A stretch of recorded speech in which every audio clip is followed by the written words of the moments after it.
മുഖ്യമന്ത്രിയുടെ ദുരിതാശ്വാസ നിധിയിലേക്ക് പണം നൽകേണ്ടതില്ലെന്ന കെ സുധാകരന്റെ പ്രസ്താവനയിൽ സോഷ്യൽ മീഡിയയിലും വ്യാപക പ്രതിഷേധം. 1991 കെ കരുണാകരൻ മുഖ്യമന്ത്രിയായിരുന്ന കാലത്ത് അന്നത്തെ ഡിവൈഎഫ്ഐ ഭാരവാഹികൾ ദുരിതാശ്വാസ നിധിയിലേക്ക് തുക കൈമാറുന്ന ചിത്രങ്ങളും പലരും സോഷ്യൽ മീഡിയയിൽ പങ്കുവച്ചിട്ടുണ്ട്. വയനാട് ദുരന്തത്തിന്റെ അതിജീവനത്തിനായി മുഖ്യമന്ത്രിയുടെ ദുരിതാശ്വാസ നിധിയിലേക്ക് പണം നൽകേണ്ടതില്ലെന്നാണ് സുധാകരന്റെ വിവാദ പ്രസ്താവന. ഇതിൽ വ്യാപക പ്രതിഷേധമാണ് സോഷ്യൽ മീഡിയയിലും ഉയരുന്നത്. സുധാകരന് ചിലർ മറുപടി നൽകുന്നത് 1991 കെ കരുണാകരൻ മുഖ്യമന്ത്രിയായിരുന്ന കാലത്തെ ഒരു ചിത്രം പങ്കുവച്ചാണ്.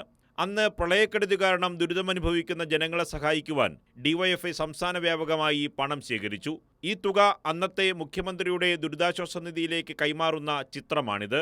അന്നത്തെ ഡിവൈഎഫ്ഐ ഭാരവാഹികളായ എസ് ശർമ്മ, കടകംപള്ളി സുരേന്ദ്രൻ, മുത്തു എന്നിവരാണ് ചിത്രത്തിലുള്ളത്. ഈ ചിത്രത്തിനു പിന്നിൽ ഒരു ഉപകഥ കൂടിയുണ്ട്. അന്ന് മുഖ്യമന്ത്രിയുടെ തിരക്ക് കാരണം ആദ്യം കെ കരുണാകരനെ കാണാനാകാതെ നേതാക്കൾ സെക്രട്ടേറിയറ്റിൽ നിന്ന് മടങ്ങി.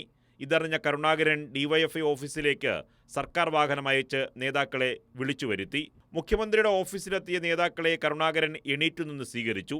സംഭാവന സ്വീകരിച്ച ശേഷം ഡിവൈഎഫ്ഐ നേതാക്കൾക്ക് കേരളത്തിലെ മുഖ്യമന്ത്രിയെ കാണുവാൻ മുൻകൂർ അനുമതി ആവശ്യമില്ല എന്നും കേരളം ഒരു വലിയ പ്രതിസന്ധി തരണം ചെയ്യാൻ ശ്രമിക്കുമ്പോൾ സർക്കാരിനൊപ്പം സേവന സന്നദ്ധരായി അണിനിരന്നവരാണ് നിങ്ങളെന്നും ആ മഹത്വമുള്ളവർക്ക് ഈ വാതിൽ തുറന്ന് എപ്പോൾ വേണമെങ്കിലും കടന്നു വരാമെന്നും മറുപടി നൽകിയാണ് കരുണാകരൻ മടക്കിയയച്ചത്.